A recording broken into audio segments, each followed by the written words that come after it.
Rangga Mahendra adalah anak tunggal dari Sarinah Wulandari, seorang perempuan sederhana yang membesarkannya dengan tangan kasar dan doa-doa panjang setiap malam. Sejak kecil, Rangga terbiasa melihat ibunya berkeliling menjajakan sayur dengan keranjang di pundak, menahan panas dan hujan demi memastikan dapur mereka tetap mengepul. 5 tahun lalu, Rangga berdiri di Bandara Soekarno-Hatta dengan tas ransel tipis dan tekad yang lebih besar dari rasa takutnya. Ia meninggalkan kampung kecil yang penuh kenangan untuk bekerja di Doha, Qatar. Saat itu, ia bukan hanya membawa pakaian seadanya, tetapi juga harapan untuk mengubah nasib. Genggaman tangan ibunya masih terasa jelas dalam ingatannya hangat, namun gemetar menahan cemas. "Pergilah, nak, jangan pikirkan ibu," ucap Sarinah lembut.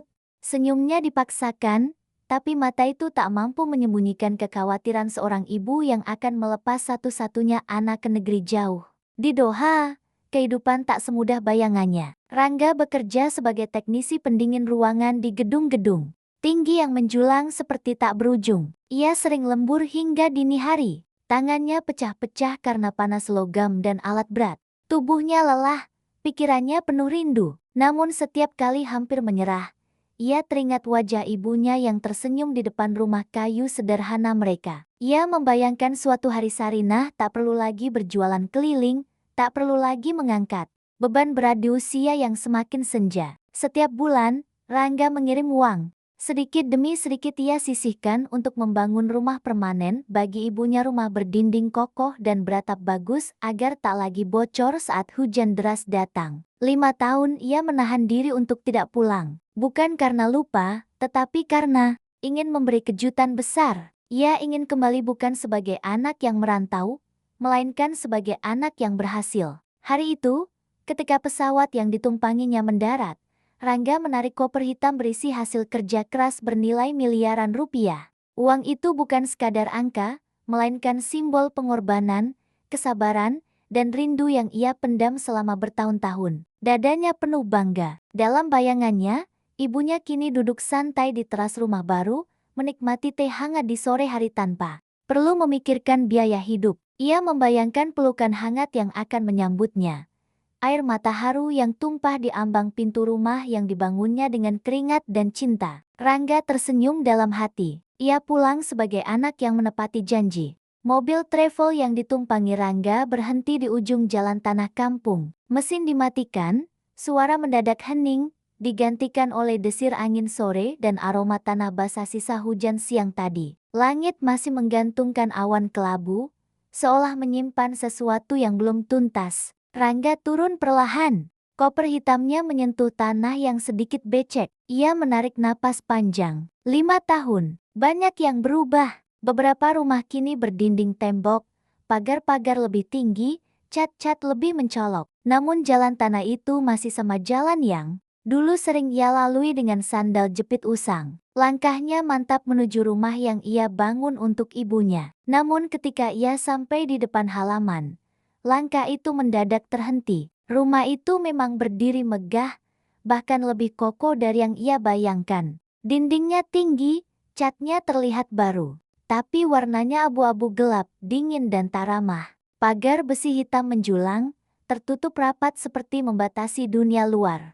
Kamera CCTV terpasang di sudut atap, menatap ke segala arah tanpa ampun. Sebuah SUV hitam terparkir rapi di halaman. Rangga menelan ludah. Ini bukan suasana yang pernah ia bayangkan untuk ibunya. Tak ada pot bunga berjejer di teras, tak ada kursi kayu kecil tempat Sarinah biasa duduk sore hari. Tirai jendela tertutup rapat, tanpa kehidupan. Matanya tertumbuk pada sebuah papan kecil di samping gerbang. Tertulis jelas, Tirta Baskara. Jantungnya berdegup keras, seakan memukul dadanya dari dalam. Sejak kapan rumah ibunya memiliki nama orang lain? Ia memandang sekeliling. Beberapa tetangga berdiri di depan rumah masing-masing. Mereka meliriknya sekilas, lalu berbisik-bisik pelan. Tak ada yang menyapa, tak ada yang tersenyum menyambut kepulangannya seperti dulu. Perasaan asing merayap perlahan. Rangga mendekat ke gerbang, tangannya menyentuh besi yang dingin. Ia mencoba meyakinkan diri bahwa mungkin ini hanya kesalahpahaman. Mungkin ibunya menyewakan rumah itu Mungkin ia salah melihat, namun sebelum ia sempat menekan bel, terdengar suara langkah kecil berlari. Seorang anak laki-laki, mungkin kelas 3 SD, berhenti tak jauh darinya. Sandalnya kebesaran dan sedikit menyeret tanah. "Mas cari Burina?" tanyanya polos. Rangga mengangguk cepat.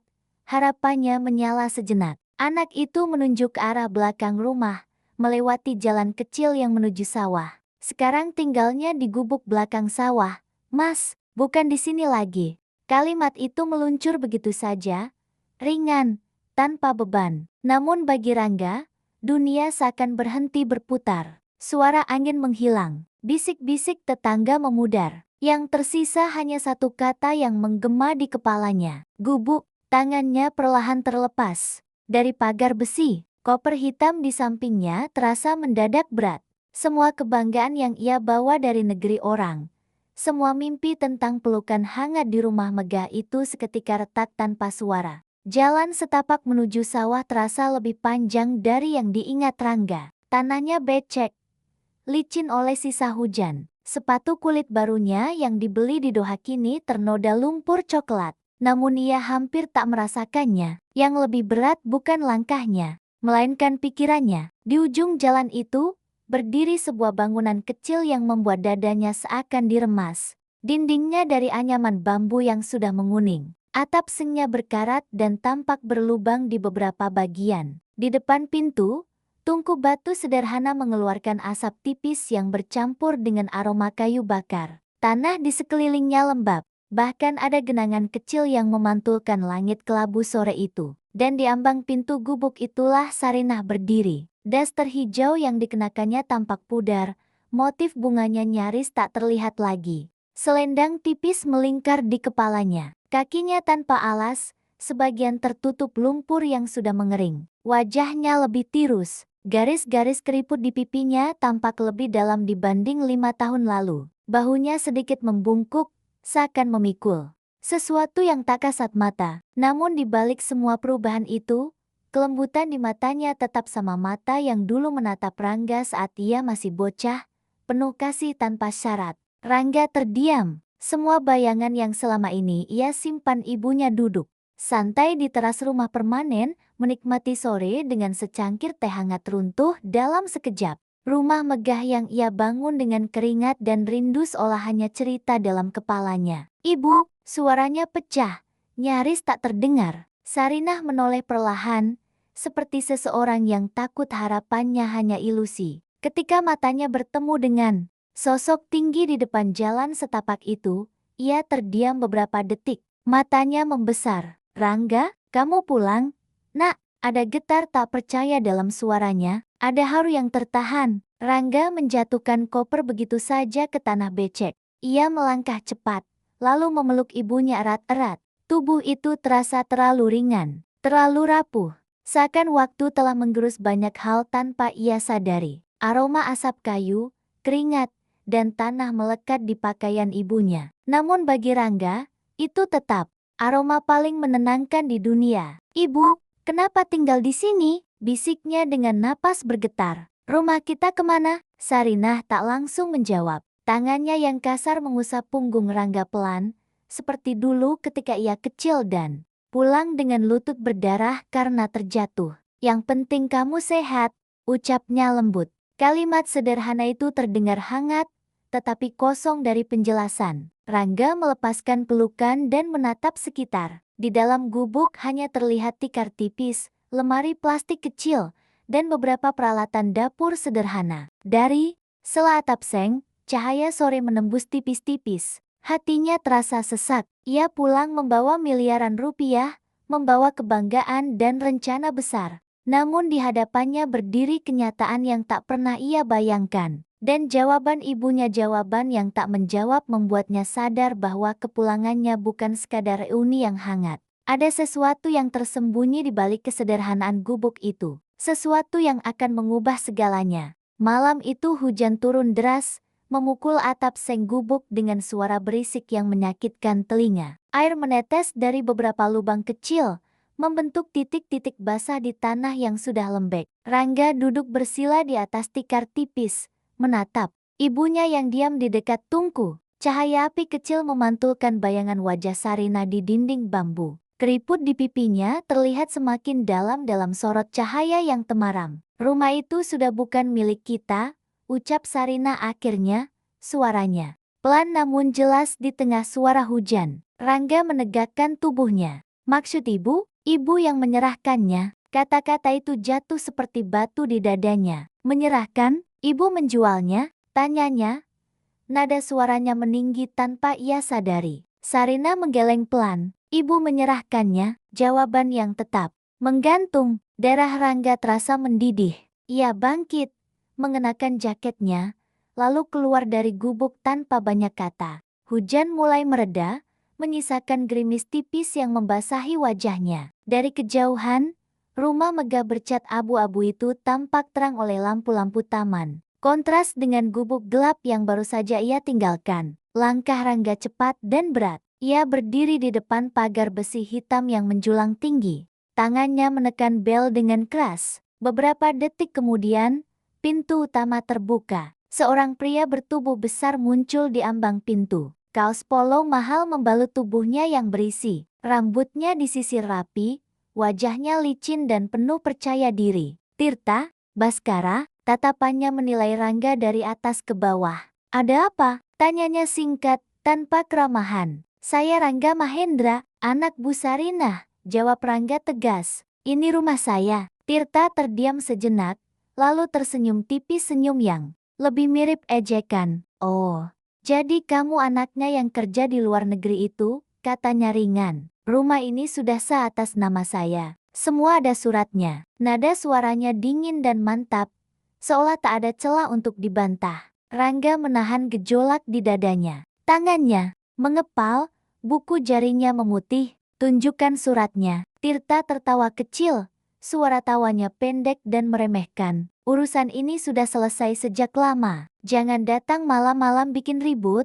Ini belum selesai, kata Rangga pelan, tapi tegas. Tatapannya tak goyah. Untuk sesaat, mata mereka saling menantang dalam diam yang tegang. Namun Tirta hanya mengangkat bahu.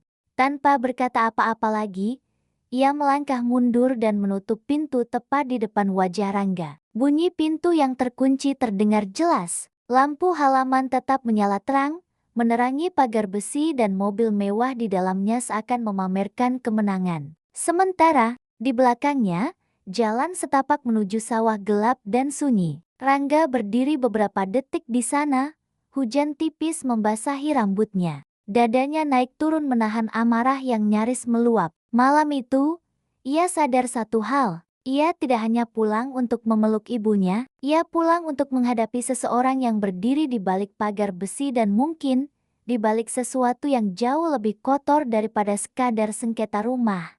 Pagi datang dengan udara yang masih basah oleh sisa hujan malam. Rangga hampir tidak tidur. Pikirannya dipenuhi pertanyaan yang berputar tanpa henti. Ia tahu satu hal, ia tidak bisa hanya mengandalkan emosi. Ia butuh kepastian. Langkah pertamanya, membawanya ke rumah Pak Lurah lama, Praitno Adikara, yang dulu cukup dekat dengan keluarganya. Rumah itu masih sederhana, dengan kursi kayu panjang di teras dan pohon jambu di sampingnya. Pak Praitno tampak terkejut melihat Rangga. Rangga, kamu sudah pulang? Tanyanya. Rangga tidak membuang waktu. Ia menceritakan semuanya tentang rumah yang kini ditempati Tirta, tentang surat kuasa yang diklaim sah, dan tentang ibunya yang tinggal di gubuk. Wajah Pak Lurah berubah serius. Ia masuk ke dalam dan kembali membawa buku arsip desa yang tebal dan berdebu. Dengan teliti, ia membuka halaman demi halaman. Beberapa menit terasa seperti jam. Akhirnya ia mengangkat wajahnya. Sepengetahuan saya, tidak pernah ada proses jual beli resmi yang melibatkan desa, katanya tegas. Kalau ada transaksi tanah dan bangunan sebesar itu pasti tercatat. Apalagi ini rumah milik Sarinah. Ia membalik beberapa halaman lagi, memastikan tidak ada pencatatan atas nama Tirta. Baskara, jantung Rangga berdegup lebih cepat. Berarti surat itu palsu. Pak Praitno menghela napas. Bisa jadi, atau ada permainan di luar prosedur resmi. Tapi secara administrasi desa, rumah itu masih milik ibumu. Kata-kata itu seperti membuka celah terang di tengah kebingungan Rangga. Namun ia belum puas. Siang itu juga, Rangga pergi ke kantor notaris Damari Salima, orang yang dulu membantu mengurus sertifikat rumah mereka. Kantornya tak banyak berubah, masih beraroma kertas dan arsip lama. Ketika mendengar nama Rangga, Damari tampak terkejut. "Bukankah kamu bekerja di luar negeri?" tanyanya. Rangga duduk di hadapannya dan menjelaskan situasinya dengan detail. Tanpa ragu, Damari membuka arsip digital di komputernya. Beberapa klik terdengar di ruangan yang hening. "Lihat ini," katanya sambil memutar layar ke arah Rangga. "Sertifikat terakhir tetap atas nama Sarinah Wulandari. Tidak pernah ada akta jual beli atas rumah itu di kantor saya." Rangga menelan ludah. Tapi dia menunjukkan surat kuasa dengan tanda tangan ibu. Damari mengernyitkan dahi. "Kalau begitu besar kemungkinan terjadi pemalsuan, dan itu tindak pidana." Kata-kata itu terasa berat, tapi sekaligus menegaskan satu hal: ada sesuatu yang tidak beres, dan itu bukan sekadar kesalahpahaman. Rangga keluar dari kantor notaris dengan langkah lebih mantap.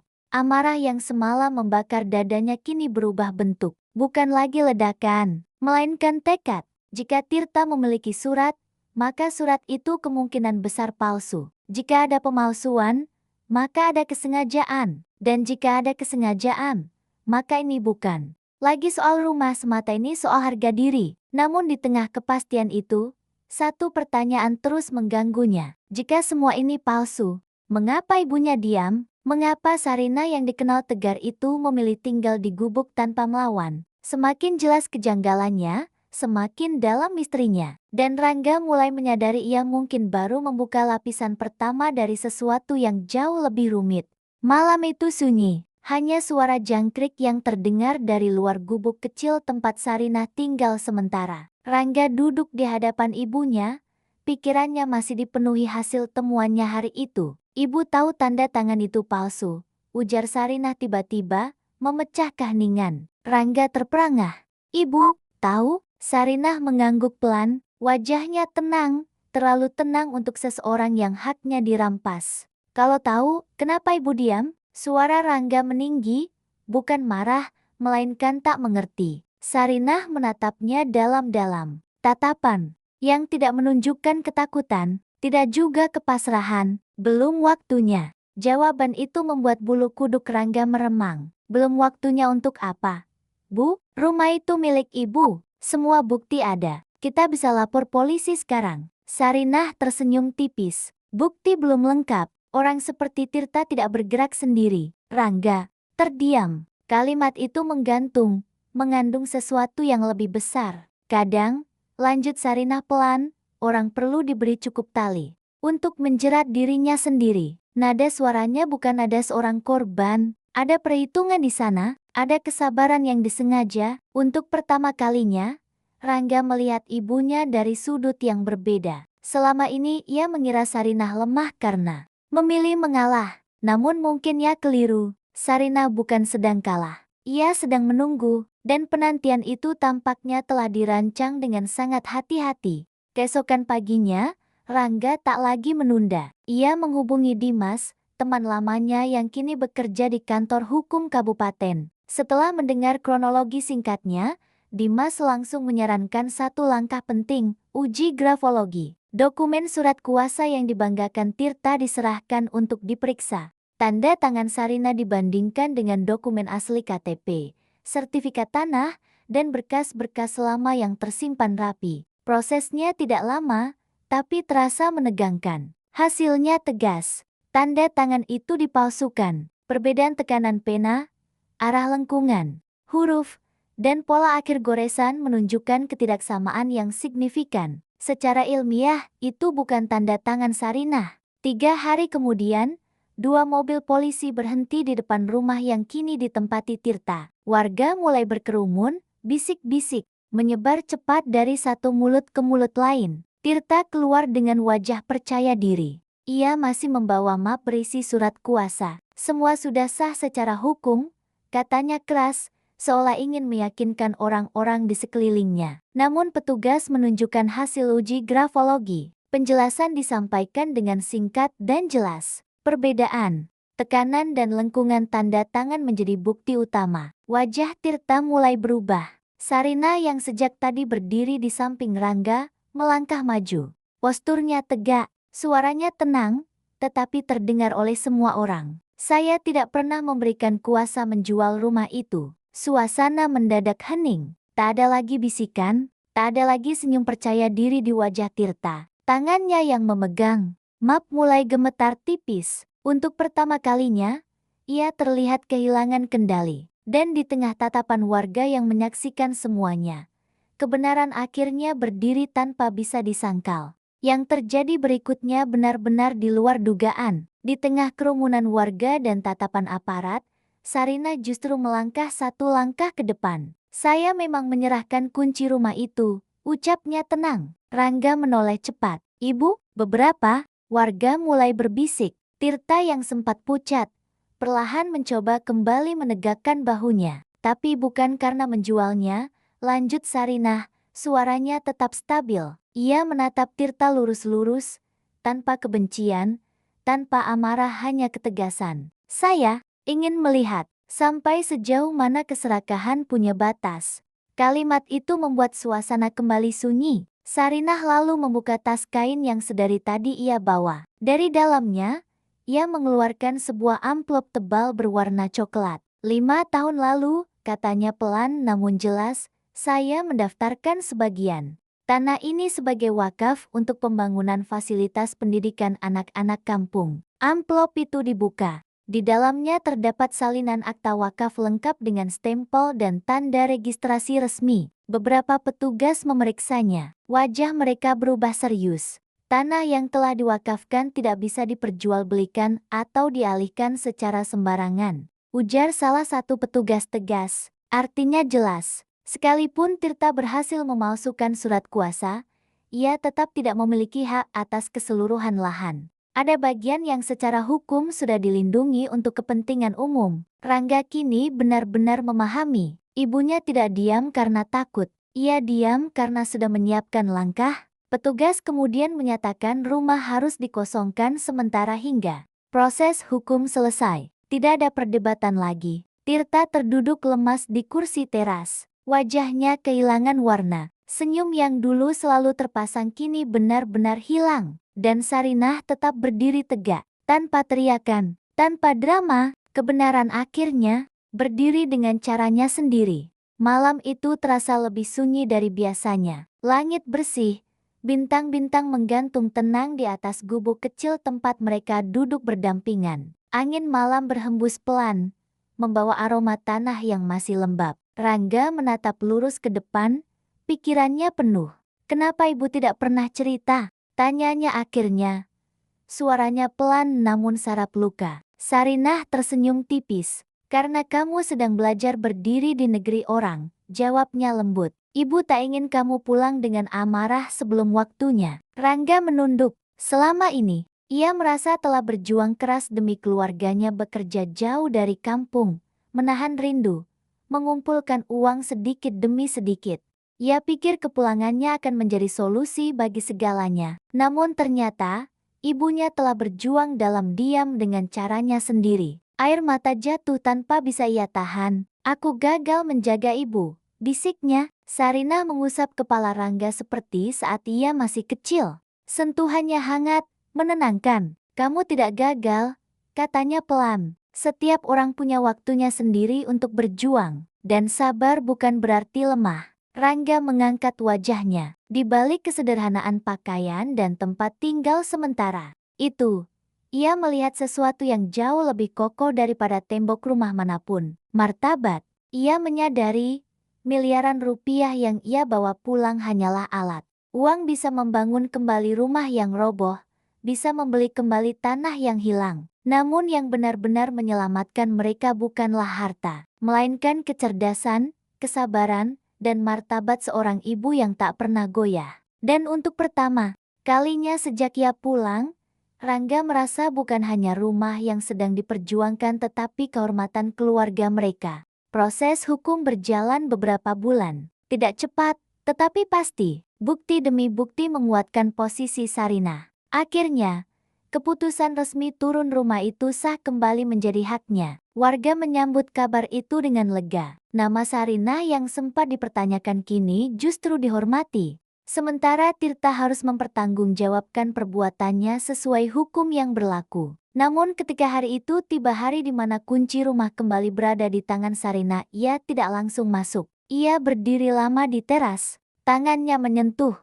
tiang kayu yang dulu dicat sendiri oleh almarhum suaminya. Matanya menyapu halaman yang pernah menjadi tempat Rangga bermain saat kecil. Rumah bukan temboknya, Rangga, katanya pelan tanpa menoleh. Rumah adalah hati yang tidak dikuasai. Dendam. Rangga berdiri di sampingnya, memahami kalimat itu lebih dalam dari sebelumnya. Selama ini ia mengira kepulangannya adalah tentang membangun rumah yang lebih besar, lebih megah, lebih kokoh dari sebelumnya. Ia ingin membalas kehilangan dengan kemewahan. Namun kini ia sadar ia pulang bukan sekadar untuk membangun bangunan. Ia pulang untuk belajar tentang kesabaran yang tidak berisik, tentang harga diri yang tidak perlu dipamerkan, tentang kebijaksanaan yang tidak tergesa-gesa membalas. Di bawah langit kampung yang penuh bintang, Rangga Mahendra akhirnya mengerti kekuatan sejati bukan pada uang yang dibawa pulang, melainkan pada karakter yang dibangun dalam diam, dan tanpa ceramah panjang,